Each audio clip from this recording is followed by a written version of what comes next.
Hello everyone, welcome to Timsy Naked Tarot and Signs on Sunday.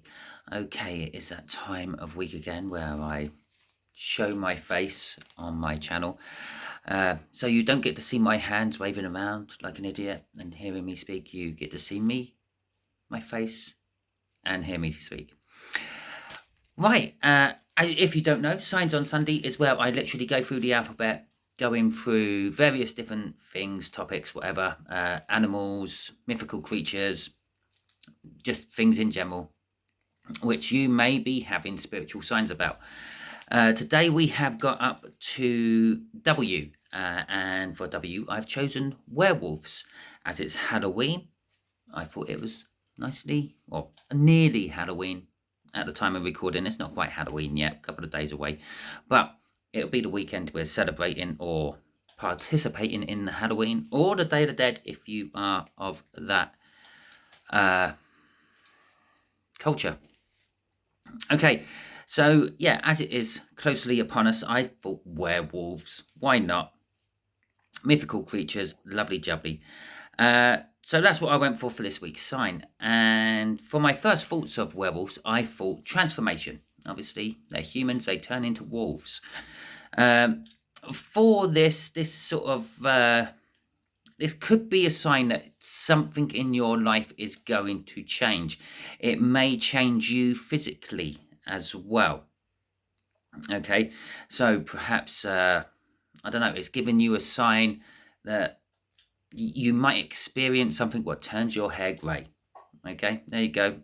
Perfect example of something physical changing on you due to a situation.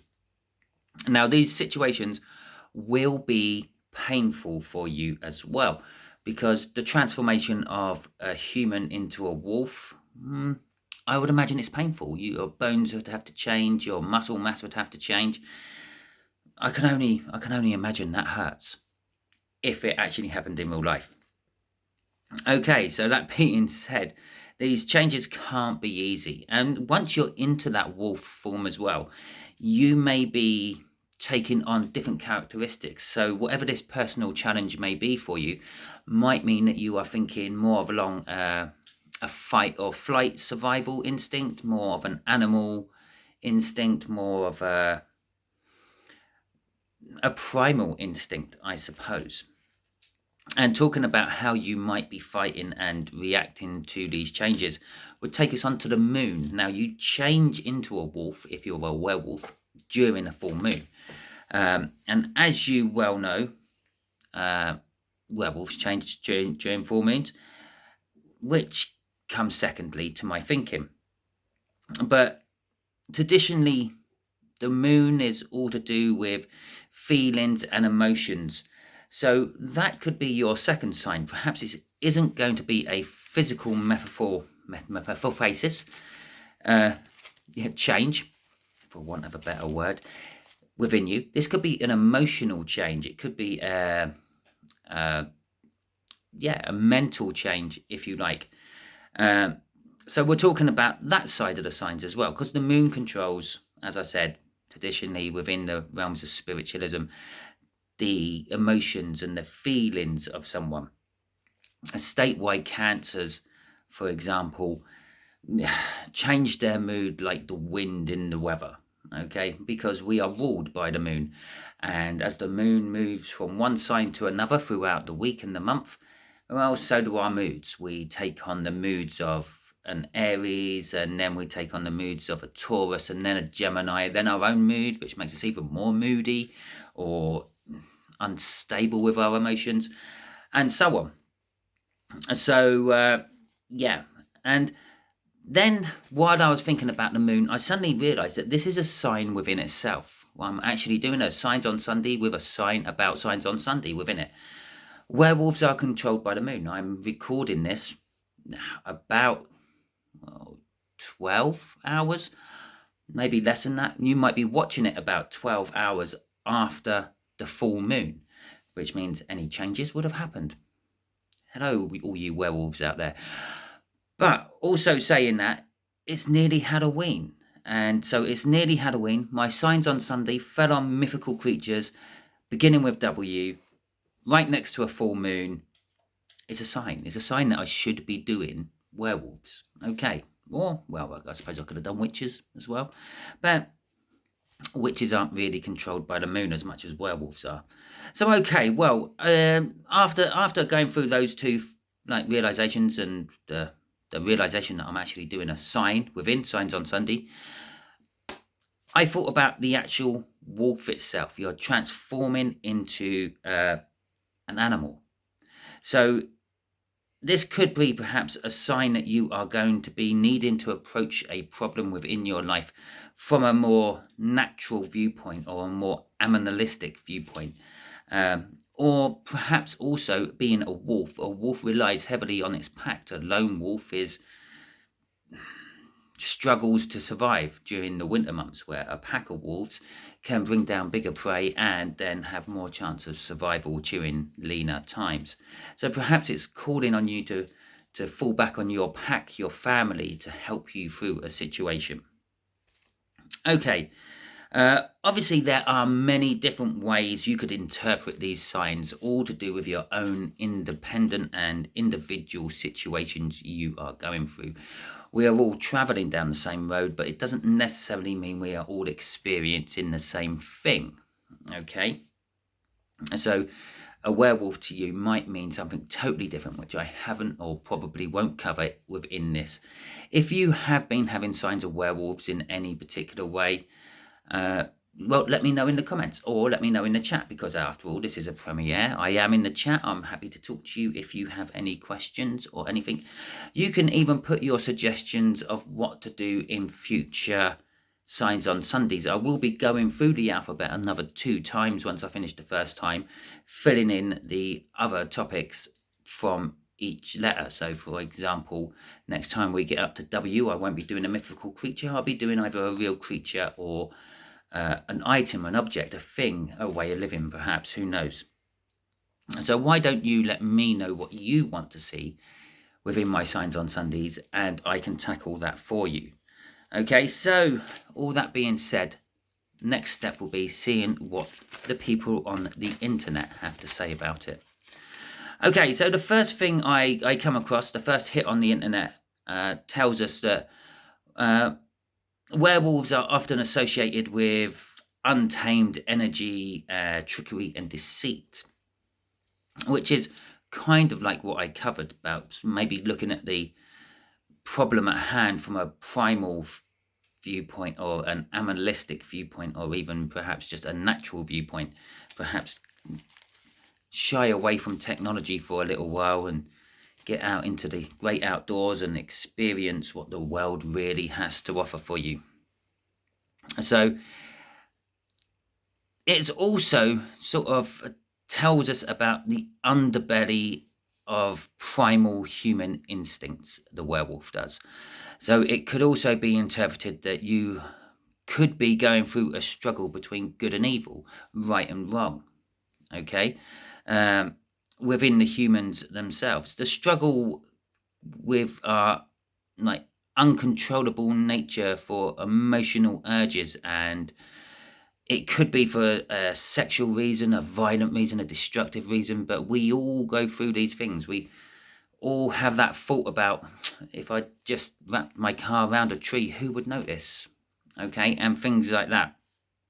And this would be coming through to you in signs and dreams of werewolves, because it would be that emotional turmoil, the uncontrollable urge to change. You'd be changing from alive to dead probably, but that's not the point. Another thing what werewolves are meant to be is being out of control of the human side, okay, leaving you confused and full of guilt and regret and remorse after you have converted back to a human way of understanding. Now, in the real world, this would be like maybe when you've been drinking too much alcohol and you lose your control and you end up having a fight, and then you wake up in the morning and you're thinking, oh my God, why did I do that? Or possibly you end up going home with someone you would not have normally even thought about doing things you'd done when you went home with them. And in the morning, you wake up regretting things.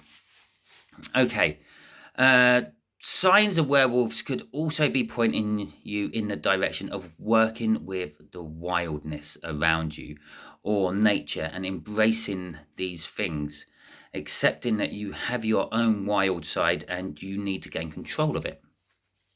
Okay, so let's go on to dreams, as this is not just signs on Sunday, it's dreaming on Sunday as well. But you get quite a lot, probably more often than not, you will get your signs through dreams if you wake up and remember your dreams. Dreaming of a werewolf mirrors the inability to control your impulses and desires, suggesting that these sort of cravings could end up changing you as a person. Again, if you had a night out and you're drinking quite a lot, you might be verging on becoming an alcoholic if you start doing this quite a lot, if you're using that drink to aid you in some sort of emotional issue you're having. When you start drinking quite a lot, when you start becoming an alcoholic and things, your liver takes a toll, your kidneys take a toll, and you start to physically change as well as mentally. Okay, I'm not advising that you go out and get drunk all the time. In fact, quite the opposite. You don't need alcohol. It's nice to maybe unwind with a glass or two of wine or a pint of beer in the evening, but you don't need to go and drink your house dry, do you? Because all you're going to do then is spend more money on buying more alcohol to do the same the following night. Counterproductive. Okay, so dreaming that you are fighting a werewolf means that you actually acknowledge that you have some sort of issue and you need to get these impulses and these urges under control. And the fact that you're dreaming that you are fighting the werewolf implies that you actually now have the strength to tackle this and to do this and fight off the urges. Okay. If you are dreaming that you have killed a werewolf, this would imply that you have actually mastered and gained control over this shadow side of you. You can Google up your shadow side and things through the internet yourself and find out more of what this shadow side is. We all have it. If none of us had a shadow side, there would be no good or evil. There would be no light or dark. We would all just be, I don't know, Mother Teresa's running around. But we wouldn't be, because there would be no badness to be Mother Teresa's against. We would just be, I don't know, a utopia. Would it work? I don't know. But we all do have a dark side. We all have a shadow side. We all succumb to these urges every now and then. We all become our own personal little werewolves. Okay. So the actual word werewolf, while we're talking about this, I'm going to just fill in the end of my video with a little bit of history and the like, is commonly believed to have come from the Old English wolf. The Old English word, I'm going to now try to butcher some Old English here, werewolf, okay, which means human. The word were, or were, which is W-E-R, meant human, and the word wolf, yeah, like Beowulf, we've all heard of that story, yeah, means monster or wolf. Okay, so it means human monster, human wolf.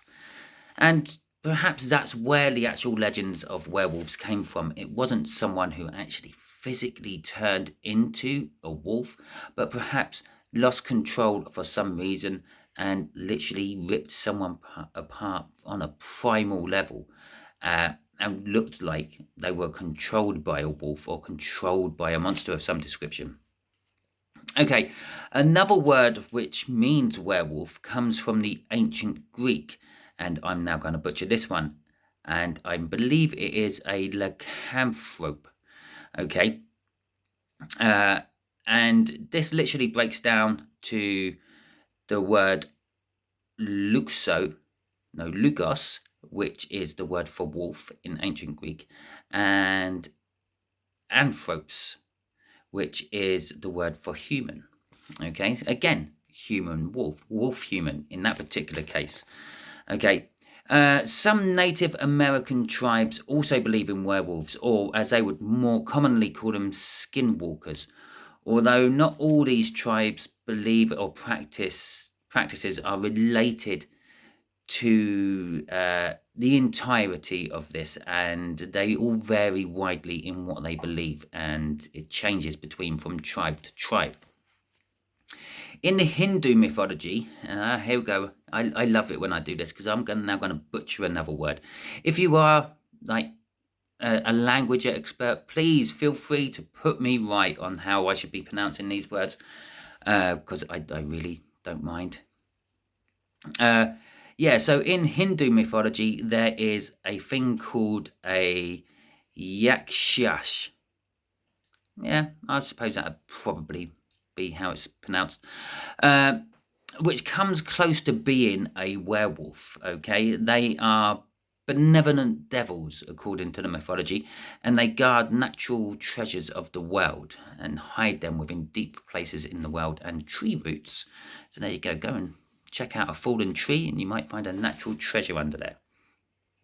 Okay, and lastly, I'm going to fall back on my old favourites, the Vikings, or in this particular case, the early Norse mythology. Oh dear, pardon me. Now, there is a story within the early Norse mythology of a father and son, and they come across 2 wolf pelts. And when they put these wolf pelts on, they magically turn into wolves for 10 days.